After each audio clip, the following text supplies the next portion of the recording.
하나님의 사랑을 경험하셨으니까 여러분은 사랑이 넘치십니다. 그래서 옆에 계신 분에게 사랑이 넘치게 보이시네요. 사랑이 넘치게 보이시네요. 사랑이 넘치게 보이시네요. 아멘. 하나 두 광고 말씀드린다면은 첫째는 오늘 김기훈 전도사님 찬양을 인도하시는 거 보셨습니다.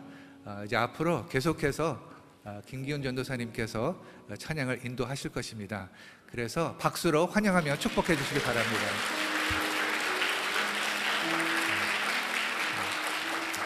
청년부도 너무나 순수한 마음으로 섬기시고 정말 주님을 사랑하는 분이라는 것을 많이 느낍니다. 얼마나 감사한지 모르겠습니다. 하나 더 광고는 보통 이게 개인적인 광고는 제가 안 하는데 오늘 특별히 하겠습니다. 에녹회를 섬겨주신 이형희 회장님하고 내외분이 내일 한국으로 가실 것입니다.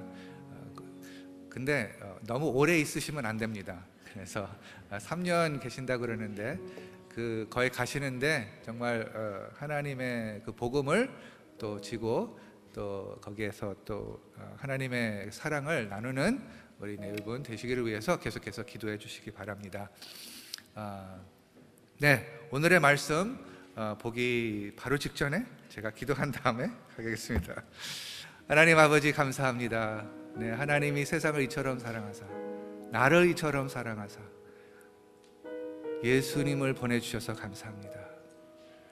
그 사랑을 우리가 헤아릴 수가 없습니다. 형언할 수가 없습니다. 그리고 우리도 아직 조금밖에 이해를 못하는 것 같습니다. 하나님께서 은혜를 베풀어 주셔서 이 은혜가 얼마나 놀라운 은혜인지, 이 사랑이 얼마나 놀라운 사랑인지 아버지 깨닫게 하여 주시옵소서. 하나님 아버지, 오늘의 말씀 하나님의 그 얼굴을 우리가 묵상할 수 있고 볼 수 있는 그런 말씀 되게 하여 주시옵소서. 말씀을 통하여서 또 우리 마음속에 있는 모든 짐을 주님께서 제거해 주시고 거기에 소망이 넘치게 하여 주시고 몸이 회복되게 하여 주시옵소서. 모든 말씀 예수님의 이름으로 기도했습니다. 아멘. 아멘. 자, 그러면 일어서서요 에베소서 2장 1절서부터 10절을 읽고 난 다음에 말씀 묵상해 보겠습니다. 에베소서 2장 1절서부터 10절을 교독하겠습니다. 제가 시작하겠습니다. 그는 허물과 죄로 죽었던 너희를 살리셨도다. 그때 너희는 그 가운데 있으며 그 세상 풍조를 따르고 공중의 권세 잡은 자를 따랐으니 곧 지금 불순종의 아들들 가운데서 역사하는 영이라. 전에는 우리도 다 그 가운데서 우리 육체의 욕심을 따라 지내며 육체와 마음이 원하는 것을 하여 다른 이들과 같이 본질상 진노의 자녀이었더니 긍휼이 풍성하신 하나님이 우리를 사랑하신 그 큰 사랑을 인하여 허물로 죽은 우리를 그리스도와 함께 살리셨고 너희는 은혜로 구원을 받은 것이라. 또 함께 일으키사 그리스도 예수 안에서 함께 하늘에 앉히시니 이는 그리스도 예수 안에서 우리에게 자비하심으로써 그 은혜의 지극히 풍성함을 오는 여러 세대에 나타내려 하심이라. 너희는 그 은혜에 의하여 믿음으로 말미암아 구원을 받았으니 이것은 너희에게서 난 것이요 하나님의 선물이라. 행위에서 난 것이 아니니 이는 누구든지 자랑하지 못하게 함이라. 우리는 그가 만드신 바라 그리스도 예수 안에서 선한 일을 위하여 지으심을 받은 자니 이 일은 하나님이 전에 예비하사 우리로 그 가운데서 행하게 하려 하심이니라. 아멘. 계속해서 Back to Basics, 기본으로 다시 돌아가자라는 시리즈를 이어서 말씀을 묵상해 보겠습니다. 기본을 우리가 이해하고 있는지, 기본을 행하고 있는지 점검해 보는 시간입니다. 지난 가을에 이 시리즈를 시작했었죠. 하나님은 우리의 중심을 보십니다 라고 그렇게 시작했습니다. 그래서 그 다음에 하나님의 기쁜 소식, 우리 요한복음 3장 16절을 보고, 또 그러면 정말 기본은 우리는 예수를 누구라고 여기는 것인가를 묵상해 보았고요. 그리고 예수님께서 우리에게 명하여 주신 제자를 삼으라, 내가 너희에게 분부한 모든 것을 가르쳐 지키게 하라라는 그 명령을 우리가 묵상했고요. 골방에서 하나님을 만나라, 이름이 거룩히 여김을 받으시오며, 그러니까 무슨 뜻인가? 그리고 예수님을 따를 때 따르는 것이 무엇인가? 여호와의 인자하심이 영원하도다. 여러 가지의 그 제목을 갖고 우리가 기본을 Back to Basics를 묵상해 봤습니다. 오늘은 구원의 복음에 대해서 정확하게 설명할 필요가 있다고 생각을 하게 되었습니다.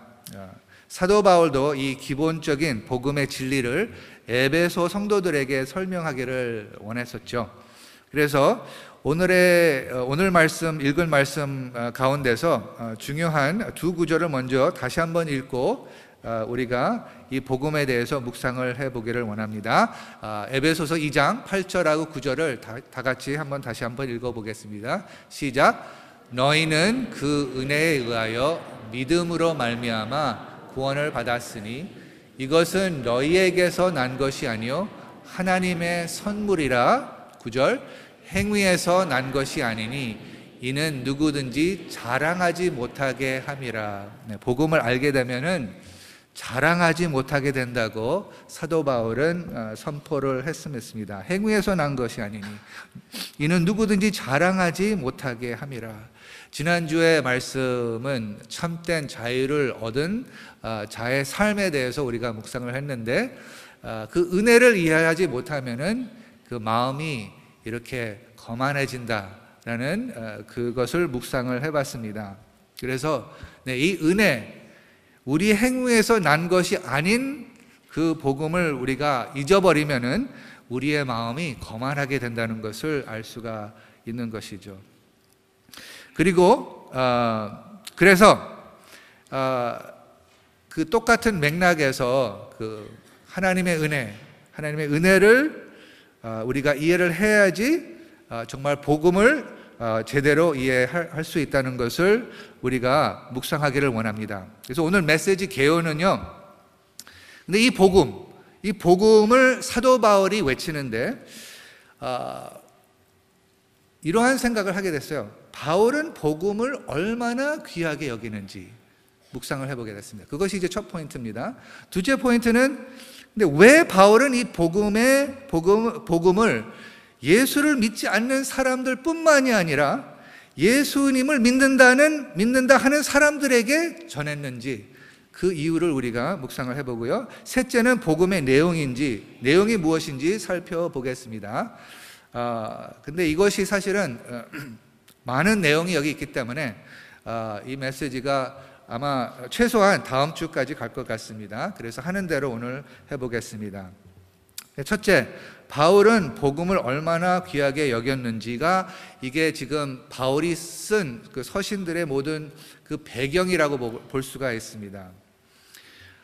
바울은 복음을 얼마나 귀하게 여겼었죠? 또 다시 물어보고 싶습니다. 여러분은 복음을 얼마나 귀하게 여기고 있습니까? 사실은 그 질문이 이 말씀을 묵상을 하면서 저한테 오게 됐습니다. 내가 과연 복음을 얼마나 귀하게 여기고 있는지. 사도 바울은 묵상해 보니까 사도 바울은 이 복음을 위해서 목숨을 건 사람이었습니다. 이 복음 때문에 투옥되었었고 비방을 받았었고 환난과 궁핍과 고난과 매맞음과 갇힘과 난동과 수고로움과 자지 못함과 먹지 못함을 겪었다는 것입니다. 그렇게 고린도후서 6장 4절에서부터 5절에 나옵니다. 우리가 과연 얼마나 이 복음을 깨달으면은 삶이 완전히 변해지는데, 여러분 아시다시피 사도 바울은 아주 자신이 하나님을 정말 사랑한다는 사람이라고 여겼습니다. 근데 이 하나님의 은혜의 경륜을 이해하지 못하고 살았다는 것을 나중에 깨닫고 나서 완전히 이 삶이 뒤집혔다는 것입니다. 그리고 생각나는 게 뭐냐면은 31년 전, 30년 전, 이제 31년이 가네요. 제가 결혼한 지 이제 올해 31년 됩니다. 놀랬죠? 벌써 31년이 됐습니다. 근데 31년 그 전에 우리가 반지를 만들었습니다. 반지를 만드는 1988년도였는데 반지를 만드는데 어떻게 반지를 만들어요? 그러니까 굉장히 단순하게, 그런데 그 안에 우리 그 인생의, 우리 삶의 키 구절을 거기 각인하기를 원했습니다. 그 구절을 다 같이 봤으면 좋겠습니다. 사도행전 20장 24절입니다. 다 같이 읽어보겠습니다. 시작. 내가 달려갈 길과 주 예수께 받은 사명 곧 하나님의 은혜의 복음을 증언하는 일을 마치려 하면은 나의 생명조차 조금도 귀한 것으로 여기지 아니하노라. 얼마나 우리가 잘 이해했는지 모르겠지만은 하나님께서 그 구절을 우리에게 주셨습니다. 우리가 달려갈 길이 있는데 하나님께서 우리를 복음을 통하여 예수 그리스도의 십자가의 은혜를 통하여서 우리를 살려주셨는데, 그러면 우리가 어떻게 살아야 될까? 그 사도 바울이 갖고 있었던 그 본을 따라 우리도 바울과 같이 그러면 주 예수께 받은 사명, 곧 여기 보면 하나님의 복음이라고 얘기하지 않고 하나님의 은혜의 복음을 증언하는 일을 마치려 하면은 나의 생명조차 조금도 귀한 것으로 여기지 아니하노라. 그 구절이 다시 생각을 하게 됐습니다. 계속해서 우리가 이 구절을 생각한 것은 아닌데 이 말씀을 묵상하면서 이 복음에 대해서 우리가 전해야 되니까, 근데 그 복음의 가치, 그러면 이게 얼마나 귀중한 것인가, 어디까지 이 복음을 위해서 내가 살 것인가 라는 그 도전을 우리가 받을 수밖에 없다는 것이죠. 그냥 복음의 내용을 보고 하나님이 우리를 사랑하신다, 그건 너무 좋아요. 그렇지만 하나님을 사랑하시기 때문에 사도 바울의 삶은 완전히 뒤집혀져 갖고 그 복음을 위해서 얼마나 귀했는지, 그 복음을 통해서 자기가 어떤 계속해서 하나님 축복 주세요, 축복 주세요, 축복 주세요가 아니라 이 복음이 얼마나 귀하고 이 복음이 그 사람을 살리는 그 메시지라는 것을 정말 깨달았을 때 거기에 완전히 자기의 목숨을 바쳤다는 것이죠. 저도 1984년도에 이 복음이라는, 사실은 제가 그 고등학교 때 복음의 메시지를 처음 들으면서 믿는다고 했습니다. 믿는다고 했는데 사실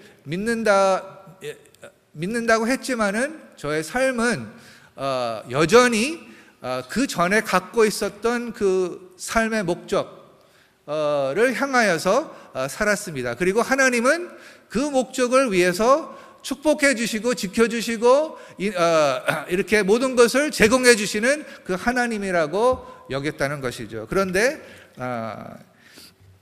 이제 하나님께서 그것을 바뀌어주시면서 어떻게 바뀌어줬냐면은 대학교 4학년 때 겨울방학 때 제가 thesis 썼어야 되는데 거기에 제가 독감 걸려갖고요, 아무것도 못해서 지루해갖고서 저희 친구의 크리스천인데 친구의 방에 들어가서 거기에 있는 책을 너무 지루해서 그냥 뭐라도 좀 읽어야 되겠다. 그래서 거기에 그 책을 뽑았는데 그 책의 이름은 In the Shadows of the Almighty, 그 지존자의 그늘 아래에 있는 자라는 그 책이었습니다. 그 책은 그 짐 엘리엇의 선교사에 대해서 바이오그래피였습니다. 근데 그 분이 그 친구가, 그 사람이 28살 때 운명을 했습니다. 목숨을 잃었습니다. 28살 때 선교하다가 거기에 있는 인디언들의 화살을 맞아 갖고서 자기와 또 4사람, 지금 젊은 한참 일을 많이 할 젊은이들이 5명이 거기서 목숨을 다 이뤘다는 것입니다. 그리고 그 바이오그래피는 이 사람이, 이 선교사가 어떻게 하나님을 섬겼다는 것을 쓴 일기가 있어요. 그래서 와이프가 그것을 이렇게 모아갖고서 이렇게 본 것인데, 제가 그때 깨달았어요. 그때 깨달은 게, 예수님을 따르는 것은 이런 것이구나. 목숨을 바치는 그 믿음이 정말 복음을 귀하게 여기는 것이나 하면서 이제 그때서부터 하나님께서 저의 마음을 움직이기 시작했습니다. 그래서 이 귀한 복음, 바울은 복음을 얼마나 귀하게 여겼는지, 여러분에게 또 저에게 다가오는 질문이라고 봅니다. 여러분, 복음을 위해서 어디까지 바치고 싶으십니까? 어디까지 바치고 싶으십니까? 사도 바울은 자기의 생명조차 조금도 귀한 것으로 여기지 않았습니다. 마태복음 13장 44절에는 그 천국에 대한 비유를 이렇게 묘사를 합니다. 마태복음 13장 44절을 읽어보겠습니다. 시작. 천국은 마치 밭에 감추인 보화가 같으니 사람이 이를 발견한 후 숨겨두고 기뻐합니다.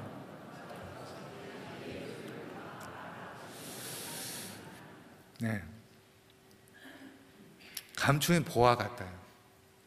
근데 정말 그거 보화를 여기면은 너무 기뻐하며 자기의 모든 소유를 다 팔아 그 밭을 사느니라. 그것을 얻기 위해서 다른 것을 다 내려놓는 것이 복음을 정말 그대로 그 보화대로 보는 믿음이 아닌가. 이 말씀 묵상하면서 이렇게 생각을 하게 됐습니다. 그래서 다시 말해서 복음은 소중하다는 것입니다. 너무나 좋단 말입니다. 그래서 그것이 얼마나 귀하냐면 자기의 목숨보다 더 귀하다고 바울은 선포하였습니다. 네, 이것이 큰 도전이 됩니다. 저한테도 큰 도전이 됩니다. 근데 우리가 이렇게 기도할 수 있을까요? 주님, 우리의 믿음은 이렇지 않습니다. 그렇지만 이렇게 되게 해 주시옵소서. 제가 한번 더 선포할 때 아멘이 안 나오지만은 아멘이 안 나와요. 그렇지만 그냥 아멘 해주세요. 주님, 이 복음을 위해서 목숨을 바칠 수 있는 믿음을 부어 주시옵소서.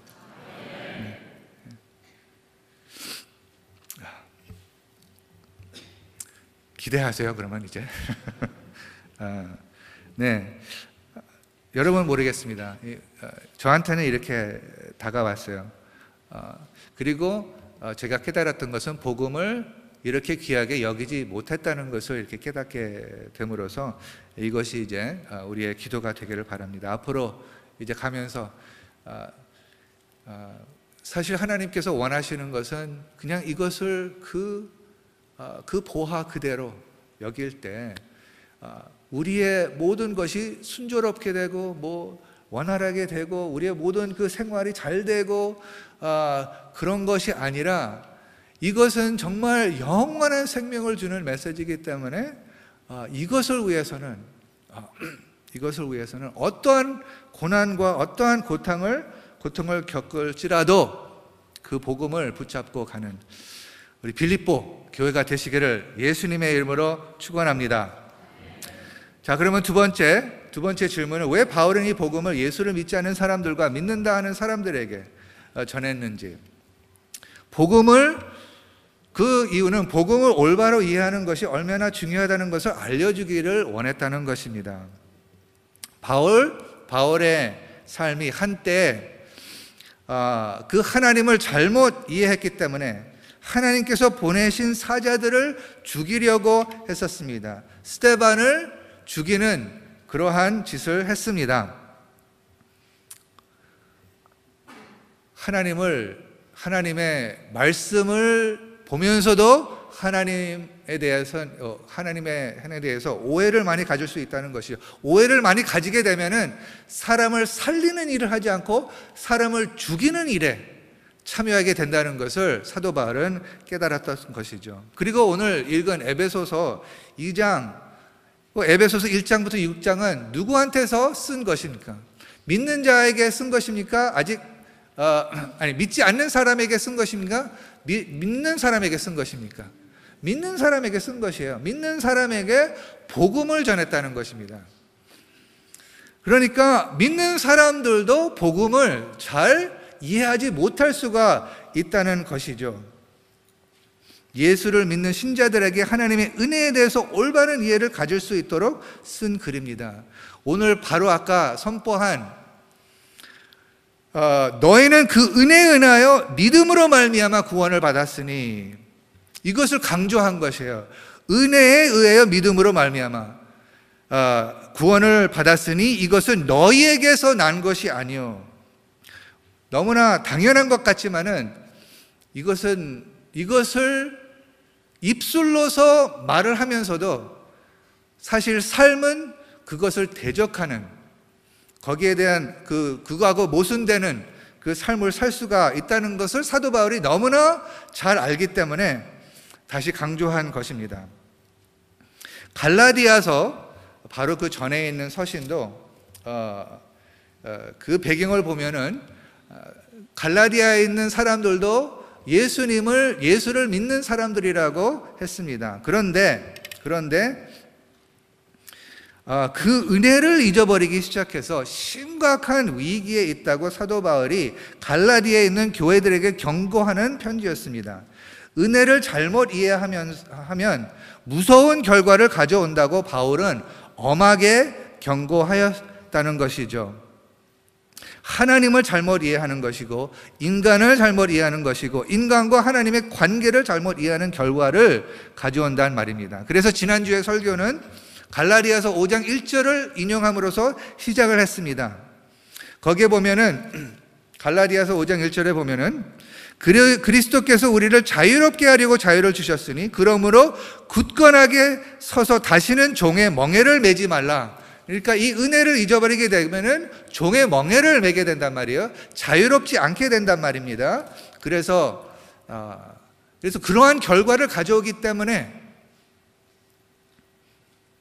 사도 바울은 갈라디아에 있는 교회들에게 이 은혜에 대해서 선포를 하고 다시 한번 설명을 했습니다. 얼마나 근데 심각하게 이것을 생각했는지는 사도 바울이 이 서신을 시작할 때 엄청나게 놀랬다라는 그 말을 우리가 한번 읽어보면서 이 복음을 올바로 이해하는 것이 얼마나 중요한 것을 실감하시기를 바랍니다. 갈라디아서 1장 6절서부터 9절을 우리가 보겠습니다. 시작. 그리스도의 은혜로 너희를 부르신 이를 이같이 속히 떠나 다른 복음을 따르는 것을 내가 이상하게 여기노라. 다른 복음은 없나니 다만 어떤 사람들이 너희를 교란하여 그리스도의 복음을 변하게 하려 함이라. 그러나 우리나 혹은 하늘로부터 온 천사라도 우리가 너희에게 전한 복음 외에 다른 복음을 전하면 저주를 받을지어다. 우리가 전에 말하였거니와 내가 지금 다시 말하노니 만일 누구든지 너희가 받은 것 외에 다른 복음을 전하면 저주를 받을지어다. 너무나 어떻게 보면 심한 말인 것 같습니다. 저주를 받으리라 까지 이렇게 표현한 것은 왜 그랬을까요? 왜냐하면은 이 복음을 잘못 이해하면은 정말 그 계속해서 저주받게 되기 때문입니다. 그리고 그 올바르지 않은 것을 그 전하게 되면은 저주받는 사람들이 계속해서 저주를 받게 된다는 것이에요. 그래서 하나님께서 대적하는 것은 우리를 해치려고 하는 그것을 대적하는 것입니다. 아멘. 우리를 보호하시기 위해서, 그래서 그러한 마음을 갖고 사도 바울이 이러한 심한 말을 했다는 것이죠. 그리스도의 은혜로 너희를 부르신 이를 이같이 속히 떠나. 그러니까 갈라디아에 있는 성도들, 교회들이 이 은혜의 복음을 들었는데 그것을 따랐는데 사도 바울이 떠난 다음에 다른 사람들이 거기 와서 막 가르치기 시작했는데 막 거기에 따라가면서 완전히 복음을 참된 복음을 버리게 된 그 상황이 이제 갈라디아의 문맥이라는 것이죠. 그리고 이 복음을 그래서 잘못 이해하면은 그 저주 안에 있습니다. 그리고 우리의 삶이 그 믿는 그대로 변화가 됩니다. 정말 그 참된 복음을 믿으면은 그 참된 복음을 믿는 대로 우리의 삶이 변하고, 그렇지만은 잘못된 복음을 믿게 되면 그 잘못된 삶이 잘못된 삶을 살게 된다는 것입니다. 이것이 그런데 왜 우리가 주의를 해야 되냐면, 사도 바울이 갈라디아서를 썼을 때요, 놀라운 것을 또 여기서 전합니다. 사도들도 이것을 잊어버릴 수 있었다는 것이에요. 사도들도. 하물며 어떤 사도들? 베드로와 바나바까지 이것을 잊을 수가 있었다는 것이에요. 그 구절을 우리가 보겠습니다. 갈라디아서 2장 11절서부터 14절입니다. 시작. 게바가 안디옥에 이르렀을 때 책망받을 일이 있기로 내가 그를 대면하여 책망하였노라. 여기까지 잠깐 보겠습니다. 게바는 베드로라는 뜻입니다. 베드로가 이름이 둘이 있었죠. 게바가 안디옥이 지금 어떤 교회였죠? 안디옥이 지금 다민족 교회였습니다. 그러니까 유대인들도 있고 이방인들도 있었습니다. 그렇죠? 근데 거기에서 있었을 때 사도 바울이 본 게 있어요. 사도지만은 자기가 잘못된 것을 보았기 때문에, 이것은 너무나 심각한 거기 때문에 그 복음을 변질하게 하는 그러한 행동이었기 때문에 사도 바울은 이것을 책망하였노라 하고 이렇게 말합니다. 그 내용을 우리가 보겠습니다. 12절 시작. 야고보에게서 온 어떤 이들이 이르기 전에 게바가 이방인과 함께 먹다가 그들이 오매 그가 할례자들을 두려워하여 떠나 물러가매. 잠깐 여기까지 멈추겠습니다. 야고보가 예수님의 동생이죠. 그리고 예루살렘의 지도자였습니다. 그 당시 때 야고보에서 어떤 이들이 이르기 전에, 그러니까 거기서 유대인들이 왔다는 것입니다. 이르기 전에는 게바가 이방인과 함께 먹었어요. 함께 먹었습니다. 왜냐하면 벌써 게바는 이제 베드로는 구원은 은혜로 말미암아, 율법을 행함으로가 아니라 은혜로 말미암아, 은혜에 의하여 믿음으로 말미암아 이렇게 그 구원을 얻는다는 것을 벌써 알고 있었어요. 그런데 그래서 이방인들과, 유대인은 보통 먹지 않는데 이방인들과 같이 먹기 시작해서 그 은혜를 이해를 했기 때문에. 그렇지만은 그 다음에 먹다가 그들이 오매 그가 할례자들을 두려워하여, 할례자들이라는 것은 여기에 유대인들을 의미하는 것입니다. 할례자들을 두려워하여 떠나 물러가매라고 그랬습니다. 그러니까 지금은 이제 같이 이제 그 식탁에 같이 먹겠는데, 이제 유대인들은 갖고 있는 기준이 있었잖아요. 기준은 유대인들은 헬라인들하고 같이 먹으면 안 돼요. 근데 그들이 왔을 때 게바 안에 뭐가 있었어요? 두려움이 있었어요.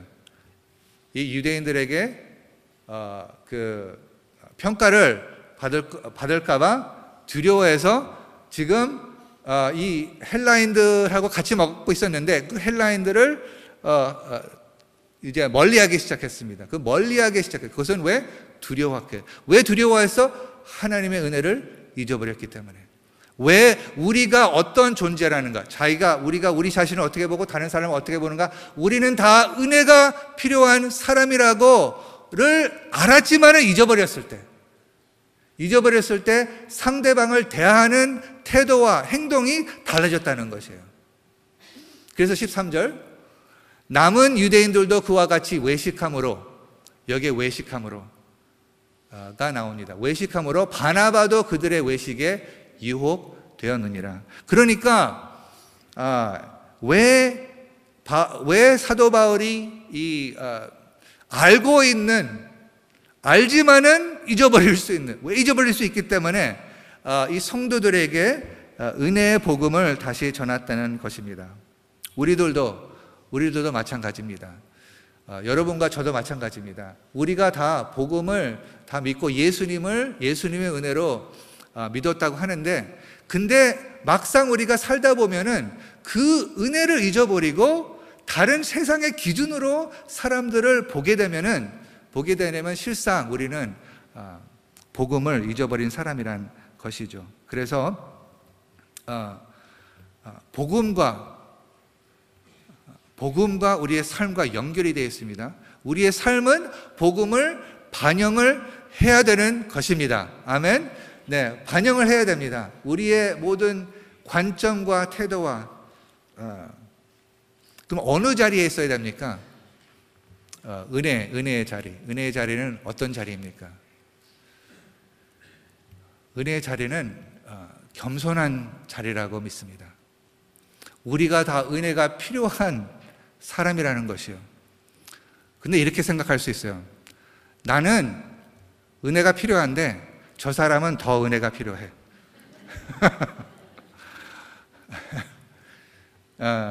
이렇게 하면서 우리의 그 은혜의 자리에서부터 조금 올라오는, 그러니까 부푼 풍선이 되는, 거기에서부터 다시 사도 바울도 자기 자신을 평가하지 않는다는 것은 자기는 그 은혜 밑에서 있는 것을, 그 은혜를 주시는 그 예수님을 보겠다는, 주목했다는 그러한 다짐을 갖고 있었다는 것입니다. 그 다짐을 여러분이 오늘도 다시 하시기를 예수님의 이름으로 축복합니다.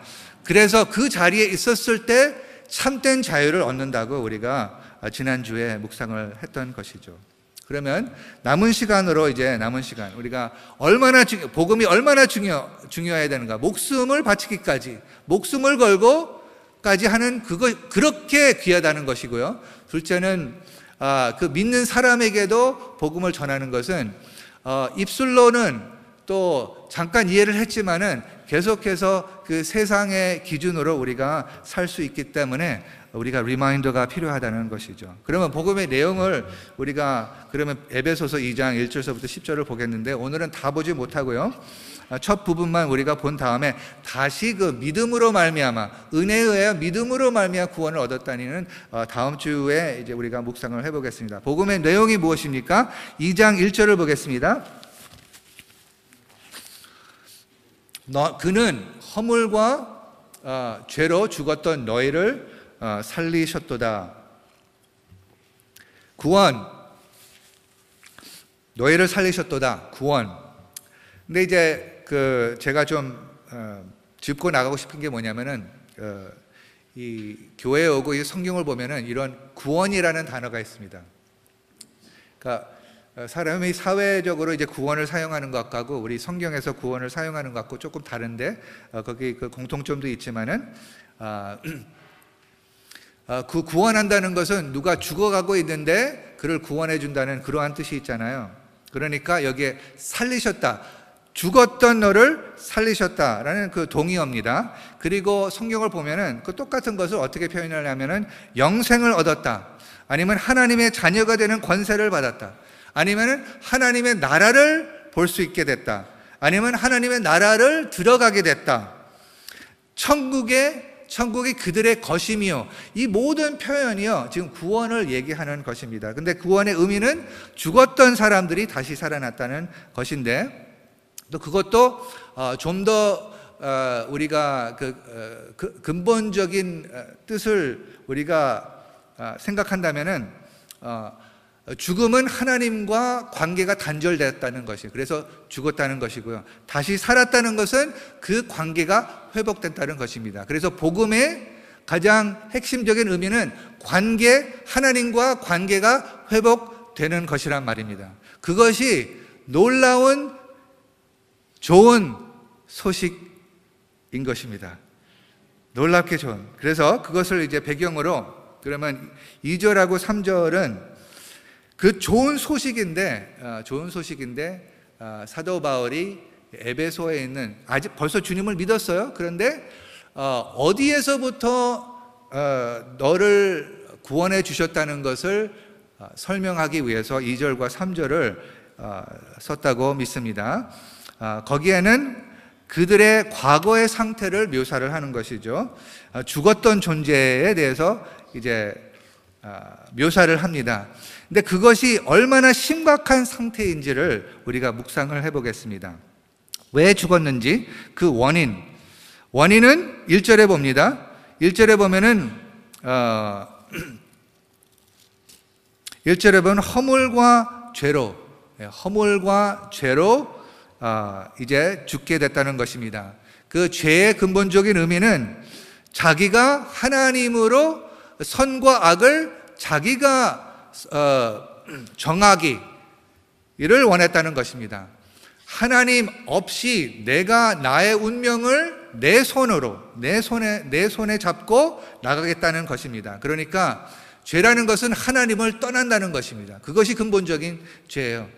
하나님을 떠나서 자기가 하나님이 된다는 것입니다.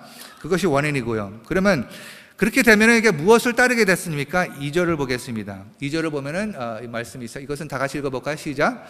그때 너희는 그 가운데서 행하여 이 세상 풍조를 따르고 공중의 권세 잡은 자를 따랐으니 곧 지금 불순종의 아들들 가운데서 역사하는 영이라. 그러니까 우리가 이것은 무엇을 설명하냐면은 이 세상 풍조를 따르고 이 세상 가치관을 따르고 그리고 더불어 공중의 권세 잡은 자를 따랐으니 이 권세 잡은 자가 곧 지금 불순종의 아들들 가운데서 역사하는 영이라. 그래서 설교를 할 때 제가 이런 말씀을 드렸습니다. 이 죄의 결과는 죽음을 가지고 오는데 또 우리를 노예로 만든다고 제가 말씀을 드렸습니다. 누구의 노예가 됩니까? 하늘의 권세, 공중의 권세 잡은 자. 그러니까 지금 그 뒤에서 일하고 있는 그 영이 누구입니까? 마귀예요. 마귀하고 마귀의 부하들입니다. 그것이 뒤에서 일하고 있는 것입니다. 그리고 우리를 포로한 것입니다. 그래서 사도 바울은 너희가 그 전에는, 구원받기 전에는 이 사탄의 노예로 살고 있었다고, 종살이를 하고 있었다고 리마인드 해주고 있습니다. 3절 보겠습니다. 시작. 전에는 우리도 다 그 가운데서 우리 육체의 욕심을 따라 지내며 마음이 원하는 것을 하여 다른 이들과 같이 본질상 진노의 자녀이었더니. 네, 여기에 보면은 전에는, 바로 그 전에는 지금 1절하고 2절에는 너희라고 했는데 3절에는 너희라고 하지 않고 뭐라고 했어요? 우리라고 했습니다. 그러니까 너희만 그런 것이 아니라 우리도 그랬다. 왜? 우리를 포함하는 게 누구예요? 사도 바울 자신을 포함하는 것이에요. 나도 다 그 가운데서, 근데 자기의 죄에 대해서 얘기를 했을 때 육체의 욕심을 따라 지냈다고 그랬습니다.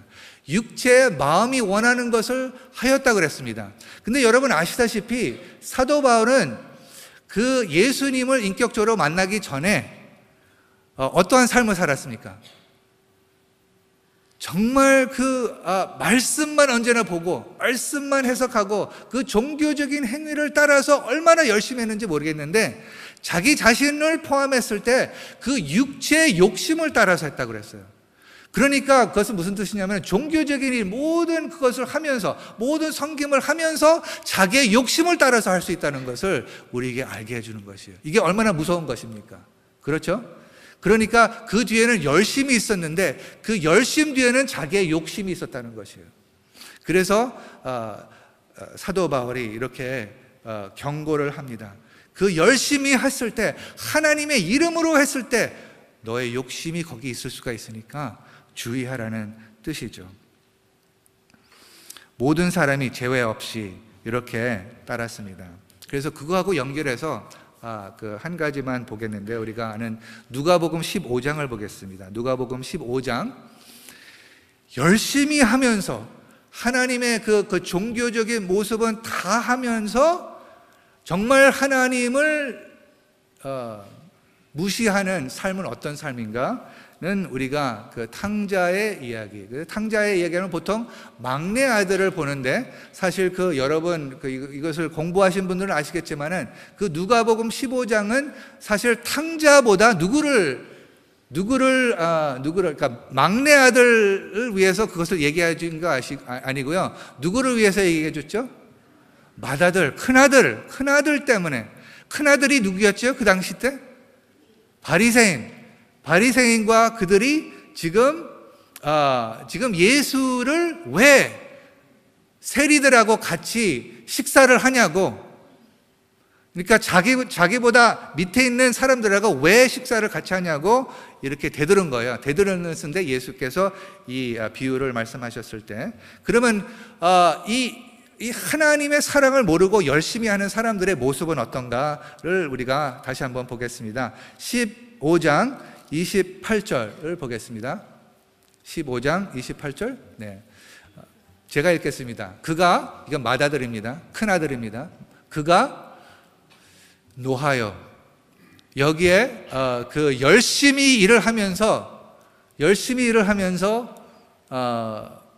그 하나님의 사랑, 하나님의 은혜를 깨닫지 못하는 그 모습입니다. 노하여. 왜 노했습니까? 노하여 들어가지도 않았다 그랬어요. 그 잔치가 있는데 들어가지도 아니하거늘, 왜? 자기가 더 위에 있기 때문에. 그래서 아버지가 할 수 없어서 아버지가 나와서 그에게 권합니다. 그 다음 구절. 아버지께 대답하여 이르되 내가 여러 해 아버지를 섬겨. 그러니까 자기 자신을 보는 것이에요. 자기 자신을 어떻게 본다는 것을, 자기 자신을 보는 관점을 얘기하는 거예요. 내가 여러 해 아버지를 섬겨. 내가 이렇게 많이 일을 했는데 라는 것이에요. 그리고 자기를 어떻게 보냐면 명을 어김이 없거늘. 상상을 해보세요. 자기가 명을 어김이 없다고 했습니다. 다 순종했다는 거예요. 자기는 잘못한 것이 없다는 것이에요. 그런데 내게는 염소 새끼라도 주어 나와 내 벗으로 즐기게 하신 일이 없더니.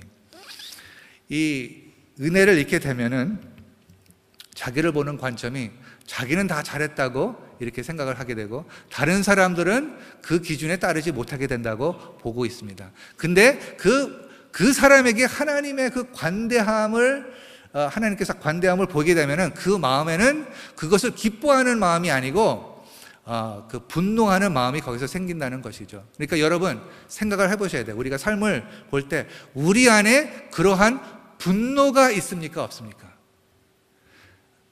분노가 있다면은 지금 하나님의 사랑을, 그러니까 분노가 다 그 죄라는 것은 아니지만은, 그렇지만 이러한 다른 사람을 볼 때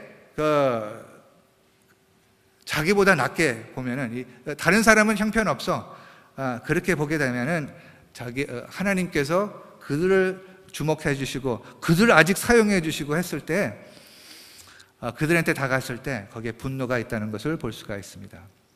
자, 그리고 그 다음에, 그러면 아버지를 보는 관점은 자기한테 즐거움을 주는 하나님이 아니에요. 그래서 즐거움이 없습니다. 즐거움. 왜냐하면 하나님 아버지 주시는 그 모든 선물을 선물이라고 여기지 않고 있기 때문에, 그것을 보지 못하기 때문에 그 안에는 즐거움이 있을 수가 없다는 것이죠. 그리고 반복해서 말씀드리지만은 동생을 보는 관점, 마지막 그 구절, 누가복음 15장 30절인가요? 32절인가요? 32절을 보겠습니다. 누가복음. 네, 이 내 동생은 31절을 보겠습니다. 30절을 보겠습니다. 아버지의 살림을 창녀들과 함께 삼켜버린 이 아들이 돌아오매. 이렇게 많이 잘못한 사람, 나는 잘못하지 않았어. 그렇지만 이렇게 많이 잘못한 그러니까 다른 사람을 보는 관점은 다른 사람은 다 잘못한 것이에요. 창녀들과 함께. 그것이 사실이죠. 사실은 사실인데 완전히 가치 없다고 여긴다는 것입니다. 자기를 보는 관점, 아버지를 보는 관점, 동생을 보는 관점이 다 하나님의 은혜를 완전히 잊어버리고 있다는 것을 보여주고 있다는 것입니다. 그래서 우리가 은혜의 복음을 묵상할 필요가 있다는 것은 우리는 은혜를 받은 자라고 믿으시기 바랍니다. 은혜를 받은 자예요. 은혜를 받은 자는 자랑을 할 수가 없습니다. 은혜를 받은 자는 다른 사람을 없인 여길 수가 없다는 것입니다. 은혜를 받은 자는, 용서를 받은 자는 용서를 하게 되었어요. 그렇지만 내가 은혜를 받지 않다고 생각하면 용서하기가 되게 어렵습니다. 용서를 할 수 있게 하는 능력이 어디서 오냐면은 은혜를 받은 자를 바로 믿었을 때. 아멘. 네, 은혜를 받은 자를 믿었을 때, 내가 용서를 받은 자, 내 죄가 이렇게 노예로 살았고 정말 하나님을 떠났고 이렇게 부패한 그 죄를 졌는데도 불구하고 하나님께서 나를 건져주셨다는 것을 우리가 믿었을 때 우리의 관점이 달라지면서 하나님의 은총, 찬양을 하고 서로 용서하고 포용하고 이러한 삶을 살게 된다는 것이죠. 복음의 내용이 부패된 삶이 무엇인가? 네, 나가서 막 파리하고 술 마시고 하나님을 그것도 하나님을 떠나는 것입니다. 그런데 왜 교회 안에서는 막내 아들보다 큰아들 모습을 우리가 더 묵상을 해야 되냐면은 우리는 다 교회에 왔기 때문이에요. 우리 다 지금 예배를 드리기 때문이에요. 우리가 지금 다 섬기고 있기 때문이에요. 근데 섬기면서 우리가 어디에서부터 하나님께서 건져주시는가? 네, 섬기면서 하나님을 떠난, 입술로서 나를 인정하지만은 마음은 나를 떠났다는 그것이 이제 종교적인 삶. 그렇기 때문에 죄에서부터 그것도 또 동일한 죄란 말이에요. 그것을 사도 바울은 어떻게 얘기했냐면은 그것은 똑같이 욕심을 따라서 육체의 욕심을 따른 죄라고 했습니다. 자기가 자기를 묘사했을 때 그렇게 했다는 것이죠. 담배 피지 마세요. 그런데 담배 폈다고 내가 그 사람보다 더 낫다고 믿지 않으시기를 바랍니다. 예화가 좀 이상한데요. 여러분, 하여튼 무슨 뜻인지 아시겠죠?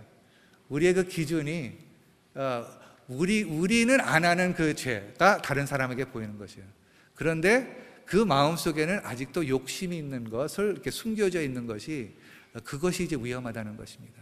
그래서 하나님의 복음을 우리가 은혜를 묵상을 하면서, 이 은혜는 믿음으로 말미암아 할 수가 없어요. 그것 믿음에 대해서, 믿음으로 말미암아 이 구원을 받았으니는 이제 오늘이 그 설교의 제목인데요. 거기까지 아직 못 갔는데 다음 주에 그것을 다루겠습니다. 오늘은 복음이 얼마나 귀한 것인지, 그리고 복음을 이해하지 못할 때 우리의 삶이 어떻게 변해지는지, 그리고 이 복음의 내용을 시작했을 때 우리 모두가 다 정말 타락했었다는 것을 우리가 같이 기억하면서 우리가 겸손해지는, 하나님의 은혜에서 겸손해지는 빌립보 교회 여러분과 제가 되시기를 예수님의 이름으로 축원합니다. 다 같이 기도하겠습니다.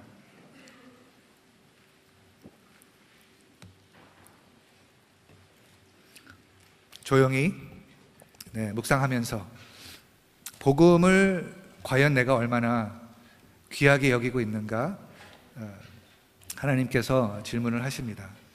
반응해 주세요. 그것을. 주님,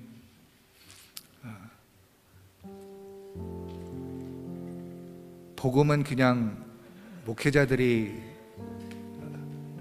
그냥 나누어서 하는 것이 아니라 복음을 내 자신이, 내가 그 은혜의 복음에 복음의 사랑을 경험했으니 이 복음을 과연 얼마나 귀하게 여길 수 있을까?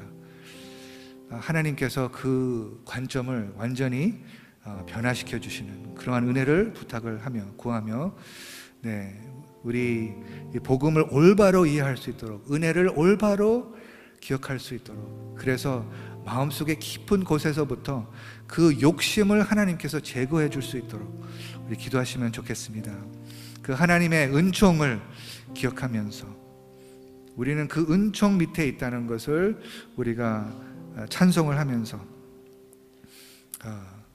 하나님께 나가기를 바랍니다. 그 믿음 더욱 굳세게 해 주시옵소서, 지켜 주시옵소서 하고 기도하기를 바랍니다.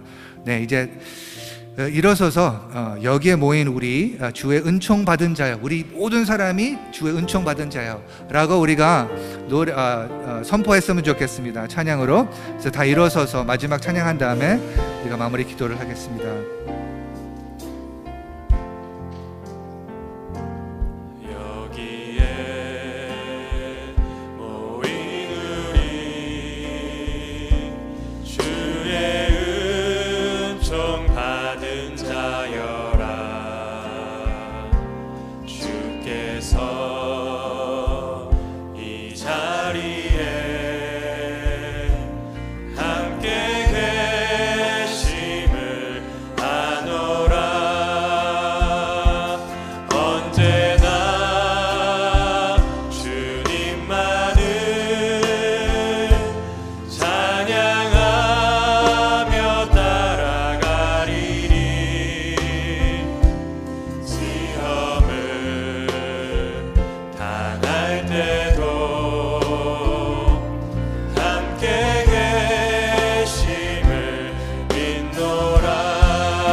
받은 자여라. 주의 은총 받은 자여라.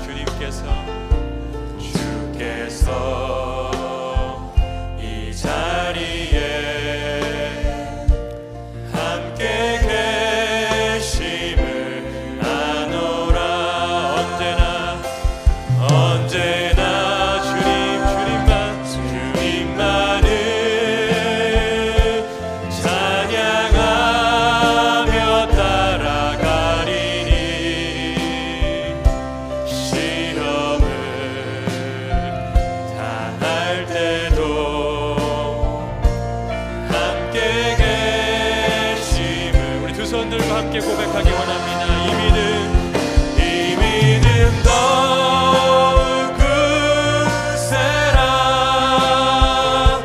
주가 지켜주신다.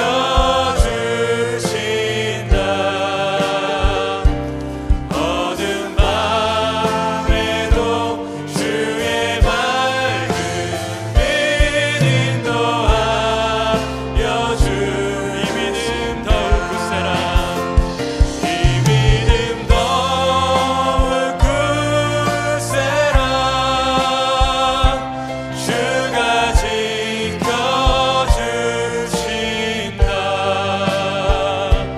어두운 밤에도 주의 맑은 빛 인도하여 주신다.